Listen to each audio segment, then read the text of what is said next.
सरकार 4,500 सहायता प्राप्त माध्यमिक स्कूलों के शिक्षकों की संख्या कम करने जा रही है। स्कूलों में 80,000 शिक्षक काम कर रहे हैं। सरकार इनमें से 15,000 को निकालने की तैयारी में, लेकिन माध्यमिक शिक्षक संघ इसके विरोध में उतर आया है।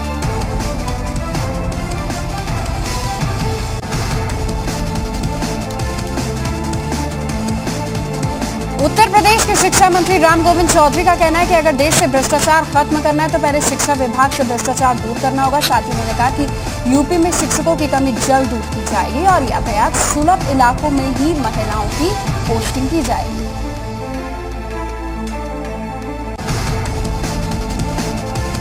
धमाकों की दहशत के बाद एक बार फिर बोधगया मंदिर श्रद्धालुओं के लिए खोल दिया गया। शाम को अहिंसा के मंदिर में विशेष पूजा अर्चना की गई।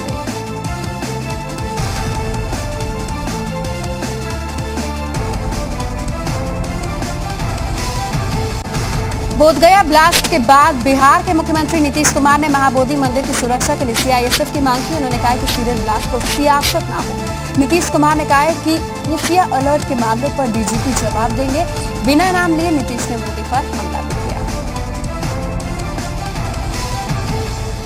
बोधगया सीरियल ब्लास्ट के बाद सारनाथ समेत उत्तर प्रदेश के कई मंदिरों की सुरक्षा बढ़ा दी गई है। बिहार के डीजीपी के मुताबिक एक के बाद एक 10 धमाके हुए थे। धमाके में अमोनियम नाइट्रेट का इस्तेमाल किया गया। पुलिस ने महाबोधि मंदिर में हुए धमाके का सीसीटीवी फुटेज जारी किया था।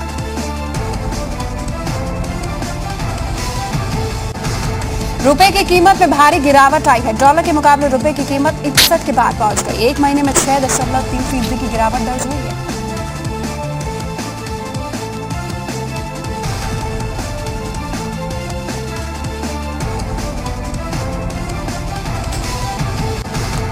उत्तराखंड में अगले 48 घंटों में भारी बारिश की चेतावनी के बाद सरकार ने स्कूलों में अगले 2 दिनों की छुट्टी घोषित कर दी है।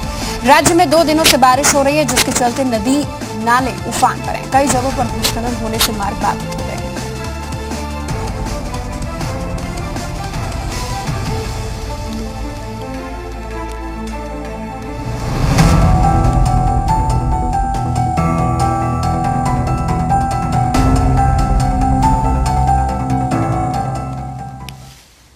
नमस्कार, डिबेट एट 8 देख रहे हैं आप। मैं हूं निहारिका महेश्वरी।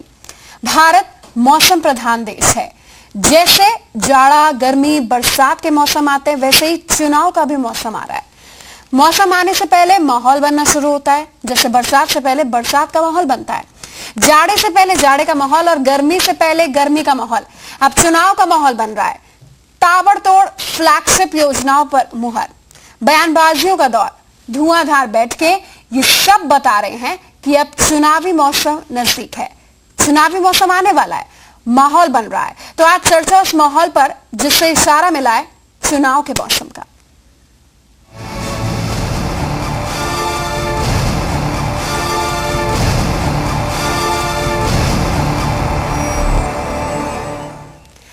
क्या 2013 में ही लोकसभा चुनाव हो जाएंगे?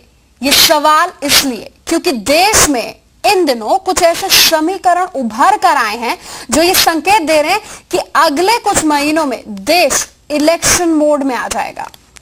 विपक्ष में बैठी बीजेपी कांग्रेस पर आरोप लगा रही है कि कांग्रेस लोकसभा चुनाव जल्द से जल्द कराने की कोशिश में जुट गई है। वहीं बीजेपी भी कह रही है कि हम स्नैप पोल्स के लिए, मध्यावधि चुनाव, समय से पहले इलेक्शन के लिए तैयार हैं।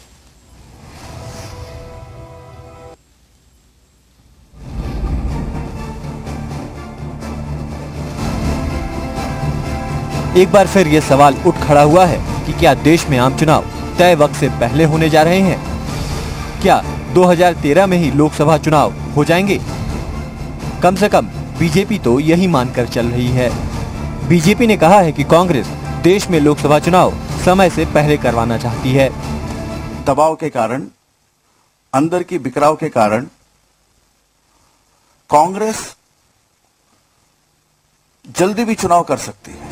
हालांकि बीजेपी ने कांग्रेस को ये बता दिया है कि वो भी लोकसभा चुनाव के लिए कमर कसकर तैयार है और कांग्रेस को महंगाई, भ्रष्टाचार और आर्थिक संकट के मुद्दे पर धूल चटाने की तैयारी कर चुकी है। कांग्रेस जल्दी चुनाव करवाना चाहती है, हम उसके लिए तैयार है।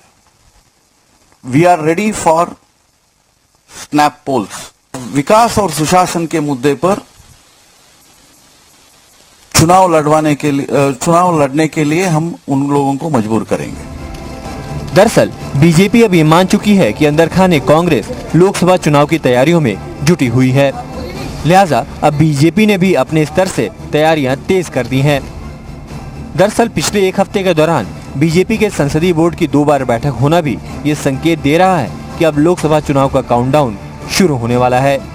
और तो और बीजेपी के पिछले कुछ घटनाक्रम से इन इशारों को बल भी मिलता है कि आम चुनाव की आहट हो रही है।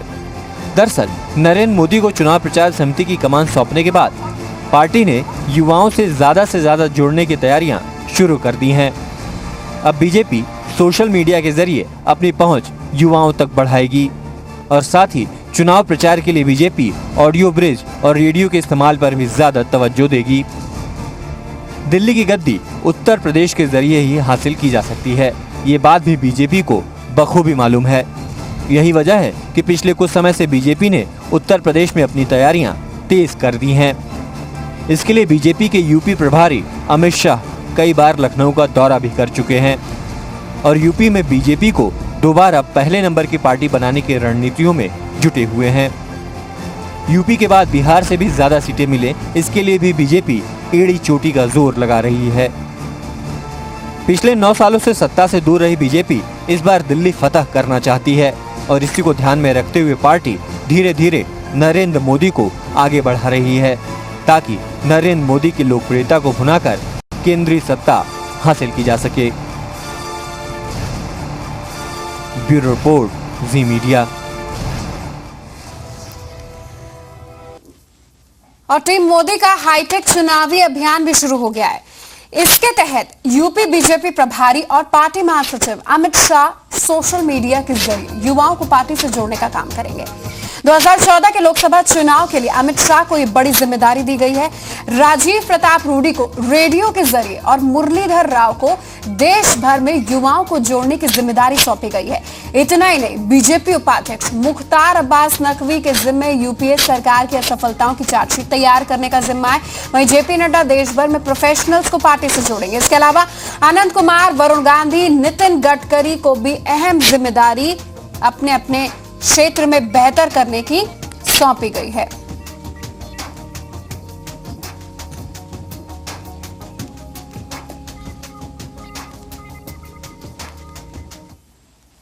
तो चुनावी मोड में चली गई है तमाम देश की राजनीतिक पार्टियां। क्या हालात बने हैं? हमारे साथ 2 खास मेहमान इस मुद्दे पर चर्चा करने के लिए दोनों पार्टियों के ही हैं, कांग्रेस बीजेपी, जिनमें हमेशा लड़ाई, आरोप प्रत्यारोप की राजनीति, यहां तक कि आतंकी गतिविधियां हो रही है, उस पर भी एक दूसरे को नहीं बख्शा जाता। हमारे साथ विजय पाठोर साहब हैं, प्रदेश प्रवक्ता बीजेपी, और देहरादून से केदार सिंह रावत है, प्रदेश महामंत्री कांग्रेस के। आप दोनों मेहमानों का स्वागत है। सबसे पहले बात कर लेते हैं हम विजय बहादुर पाठक जी से, क्योंकि प्रेस कॉन्फ्रेंस आज हुई है। अनंत कुमार जी ने कहा है कि बीजेपी तैयार है क्योंकि कांग्रेस प्री पोल इलेक्शंस कराने के मूड में दिख रही है। आप ही बता दीजिए विजय जी, कितनी तैयारी है बीजेपी की? देखिए निहारिका जी, चुनाव तो जिस तरह से यूपीए की सरकार पर इनके सहयोगी साथ छोड़ रहे हैं और कहीं न कहीं सरकार डरी हुई है, इसलिए चुनाव किसी भी से हो सकता है। और स्वाभाविक है कि चुनाव की तैयारियों की दृष्टि से हमने काम करना शुरू कर दिया है। और चुनाव उत्तर प्रदेश में, खासकर मैं आपको बताना चाहूंगा कि उत्तर प्रदेश में जो बूथ है उस बूथ की कमेटियों बनाने का काम है और हमने एक अपनी डेडलाइन बना रखी है। पार्टी के सारे लोग जिलों के प्रभारी तय कर दिए गए हैं, वो जिलों में जा रहे हैं, मंडलों की बैठकें हो रही हैं और हमारा ग्रास रूट लेवल तक, जो नीचे तक जहां बूथ पर मतदान होता है, उस बूथ लेवल की कमेटियों को जो हमारी बनी हुई है उनको रिवाइव करना, उनको रीचेक करना और एक बार इस जुलाई के महीने में हम उस तंत्र को अपना व्यवस्थित कर लेना चाहते हैं जिनके भरोसे चुनाव लड़ने की तैयारी है रही। यह तो एक ग्राउंड की स्थिति हो गई। दूसरी बात यह है कि जैसे ठीक है, केंद्र का चुनाव है, केंद्र के चुनाव के नाते केंद्र की समितियां बनाई गई हैं और वो चार्जशीट भी तैयार करेंगी, भारतीय जनता पार्टी की उपलब्धियों का एक फोल्डर भी तैयार करेंगी। क्योंकि चुनाव हम सकारात्मक मुद्दों पर लड़ना चाहते हैं। स्वाभाविक है कि एनडीए की सरकार में जब रही, जो हमने अच्छे काम किए हैं, आज भी विजय बहादुर जी, सकारात्मक मुद्दे की इमोशनल मुद्दे, ये बताइए, सकारात्मक मुद्दे की इमोशनल मुद्दे? नहीं, सकारात्मक निहारिका जी, सकारात्मक मुद्दों पर मुद्दे सकारात्मक होंगे और उन सकारात्मक मुद्दों पर सुशासन, विकास, इन मुद्दों पर चुनाव होगा। हम देहरादून चलते हैं। केदार सिंह रावत जी प्रदेश महामंत्री है कांग्रेस से, और कांग्रेस आजकल ये बताने में जुटी है कि कांग्रेस का हाथ आम आदमी के साथ है। तमाम एडवर्टाइजिंग, पोस्टर, बैनर, पूरी ट्रेनिंग हो रही है। राहुल गांधी तमाम बैठकों का दौर शुरू कर चुके हैं। संगठन सरकार पर पूरी पकड़ है। देश के प्रधानमंत्री डॉक्टर मनमोहन सिंह तक ट्वीट कर रहे हैं कि राहुल गांधी को देश का अगला प्रधानमंत्री बनना चाहिए, लेकिन राहुल गांधी कह रहे हैं सत्ता जहर की तरह है। ऐसे में आपसे सवाल है, क्या आप मान रहे माहौल बन गया है स्नैप पोल्स का? जी निहारिका जी, देखिए, ये तो हम सब लोग जानते हैं कि लोकसभा के चुनाव अगले वर्ष मई में जो है ड्यू हैं।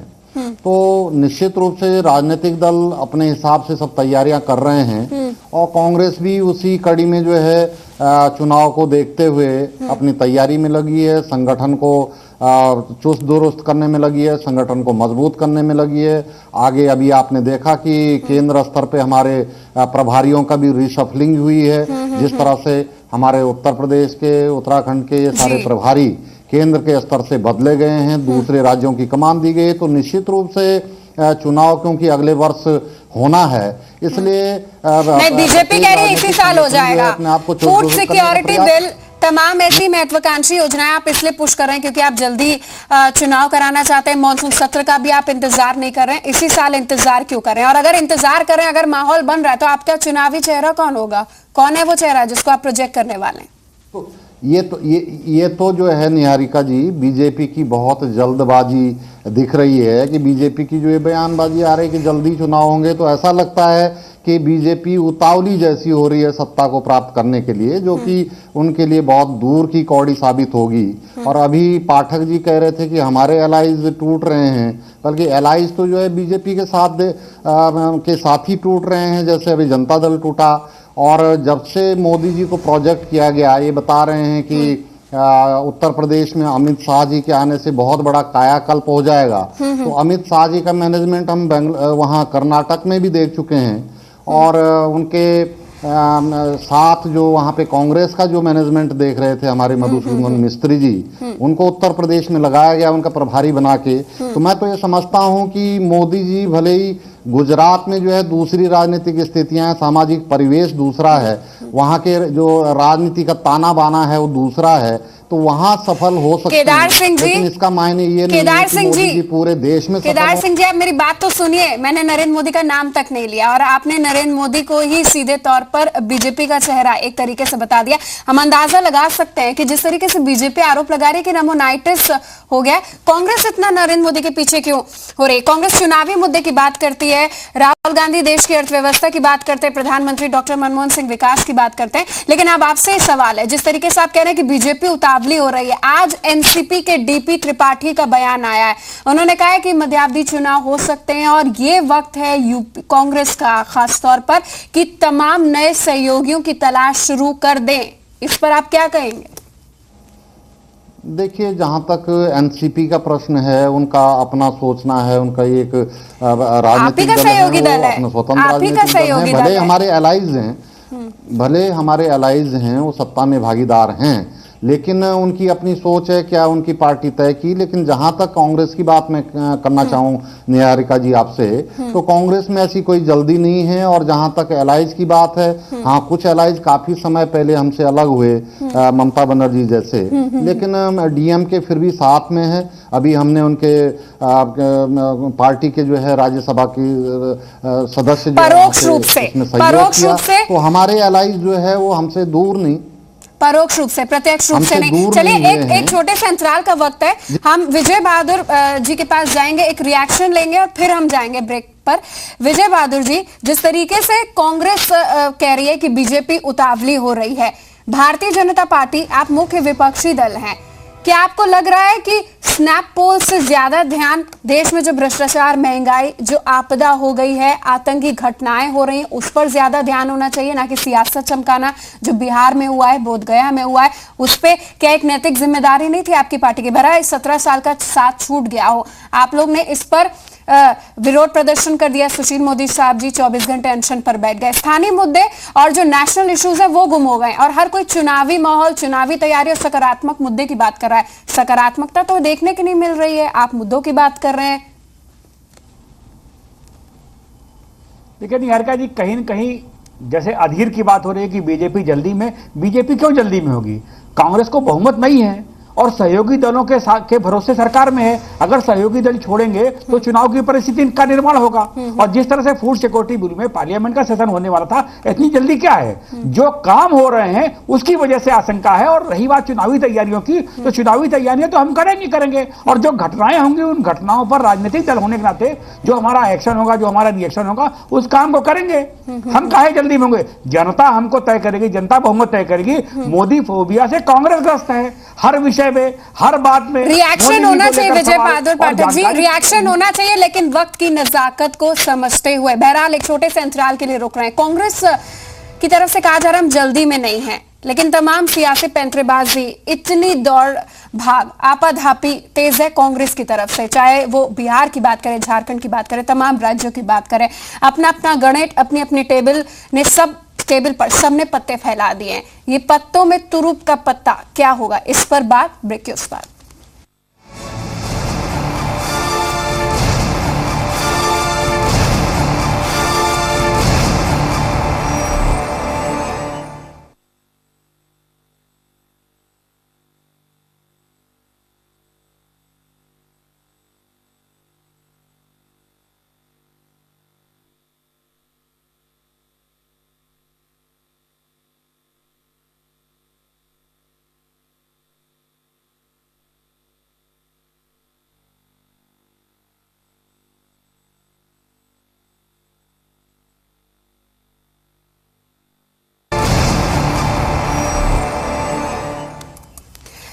देश एक तरफ आपदा और आतंक के आंसू रो रहा है, वहीं दूसरी तरफ दो बड़ी राजनीतिक पार्टियां अपनी नैतिक जिम्मेदारी से दूर भागकर एक दूसरे पर आरोप लगा रही है, वक्त की नजाकत को नहीं समझ रही है।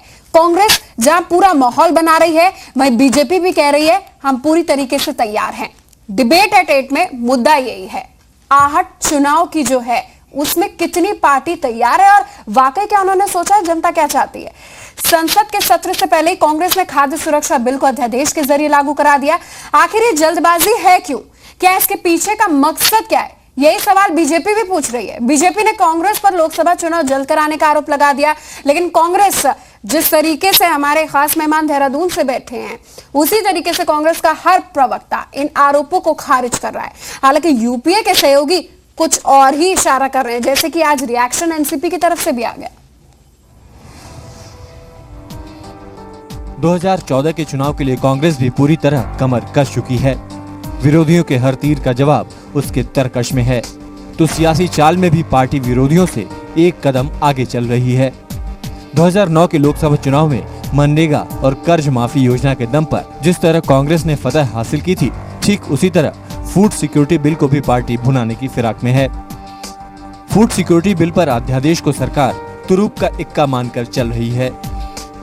देश की 67% जनता को सस्ते में अनाज का लॉलीपॉप थमाकर 2014 का चुनाव जीतने की तैयारी में है यूपीए।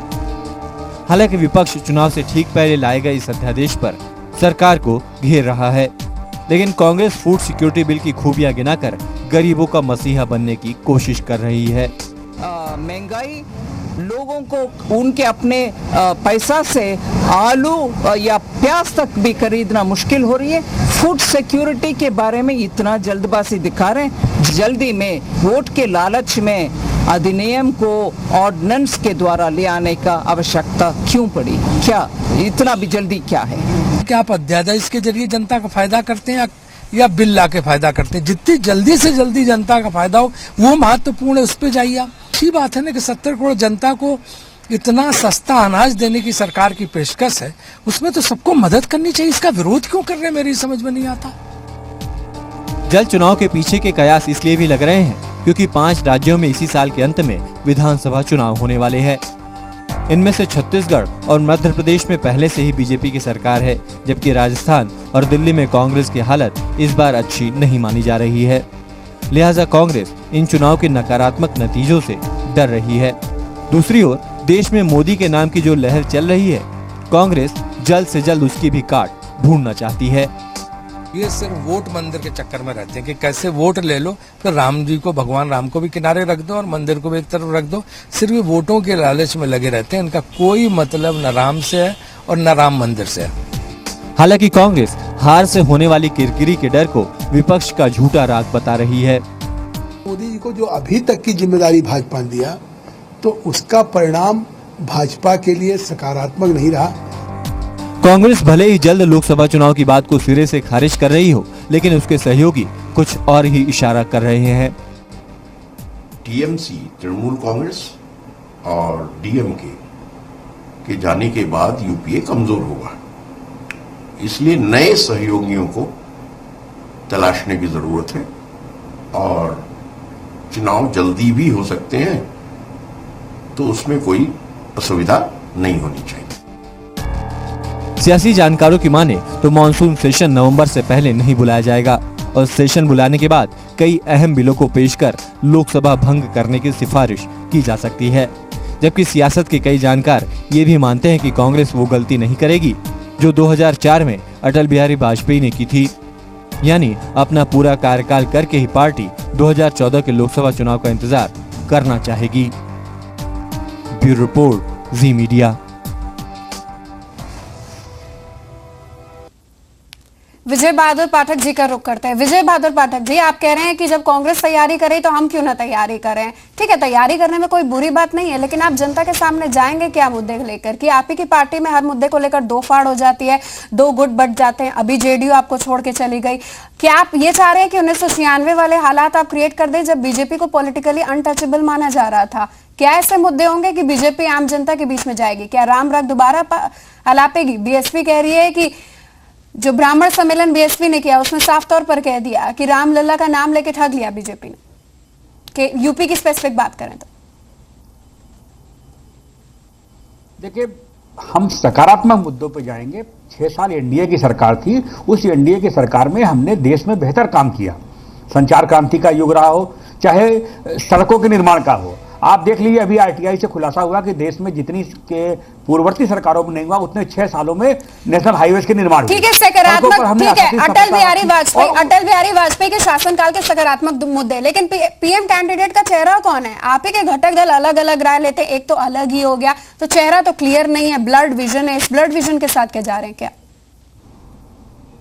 देखिए निहारिका जी, जब समय आएगा तो उस चेहरे को भी बताएंगे, लेकिन अभी चुनाव की जो तैयारियां हैं, चुनाव के जो मुद्दे हैं, उन मुद्दों पर तो क्लियरिटी है। दूसरी बात, यूपीए सरकार की जो नाकामियां हैं, और रही बात उत्तर प्रदेश में दोनों क्षेत्रीय दल यूपीए सरकार के साथ हैं और दोनों अपने उससे पीछा छुड़ाने के लिए अपनी अपनी जुगत में है। एक मुस्लिम सम्मेलन कर रहा है, एक जातीय सम्मेलन कर रहा है, और लगातार आप देखिए कि कहीं न कहीं बहस के मुद्दों को लेकर इंतजार करेंगे बीजेपी भी किस तरीके के सम्मेलन करता है और बीजेपी भी किस तरीके के मुद्दे लेकर आती है। हम रुक करते केदार सिंह रावत जी का। केदार सिंह रावत जी, इतने स्कैम हो गए, यूपीए 1 यूपीए 2 की बात कर रहे हैं, भ्रष्टाचार का बोलबाला रहा है, कई मंत्रियों को तो आपके कई मंत्रियों को तो पद से हटाना तक पड़ गया आपके सुप्रीमो ने। क्या ये मुद्दा होगा जब देश आतंक, आपदा, नक्सलवाद जैसे मुद्दे से जूझ रहा है? आप ऐसा किस आधार पर जा रहे हैं आप चुनावी मोड में? क्या बेस है आपका? देखिए, कांग्रेस हमेशा आम आदमी को केंद्र में रख करके जो भी नीति और कार्यक्रम निर्धारित करती है, उसी को लेकर के जो है जनता के बीच में हम जाएंगे। और जहां तक आप भ्रष्टाचार की बात कर रही हैं निहारिका जी, तो आपको याद होगा कि भ्रष्टाचार में जिनके विरुद्ध भी ये भ्रष्टाचार के आरोप लगे, पाए गए, उनके खिलाफ जो है सख्त कार्रवाई कांग्रेस ने की। अच्छा, ये बता दीजिए जाते जाते मॉनसून सेशन कब बुला रहे हैं? मंत्री ये बता दीजिए मॉनसून सेशन कब बुला रहे हैं, और बुलाएंगे तो क्या लोकसभा भंग करने की सिफारिश करेंगे? हम भी इंतजार कर रहे हैं। कांग्रेस की क्या तैयारी रहती है, क्या सीन बनता है पार्लियामेंट में इस बार? लाया जाए, ये तो कार्य मंत्रणा समिति जो हमारी वर्किंग कमेटी है, वहाँ पे संसदीय दल है, कार्य मंत्रणा समिति है, जिसमें सभी दल के नेता जो है वो रहते हैं। तो ये तो माननीय अध्यक्ष जी पे, लोकसभा अध्यक्ष जी पे और माननीय उपराष्ट्रपति जी पे, जो विधान के राज्यसभा के अध्यक्ष होते हैं, उन पे निर्भर करता है कि वो कब जो है इसको बुलाएं। और मैं समझता हूं कि जो निर्धारित समय है उसी में बुलाया जाएगा। ऐसा कोई वैसे निर्धारित समय ये भी आ गया है कि आप जनता की भावनाओं को समझे, देश की दो बड़ी पॉलिटिकल पार्टी जनता की भावनाओं को समझे, जो भ्रष्टाचार, महंगाई और नीतियों के खिलाफ है। बहुत बहुत धन्यवाद आप दोनों मेहमानों का जी उत्तर प्रदेश उत्तराखंड में शामिल होने के लिए और अपनी अपनी राय रखने के लिए, जो अलायंस हैं उसके बारे में और इसके साथ साथ स्नैप पोल्स के बारे में। डिबेट एट 8 में आज के लिए बस इतना ही।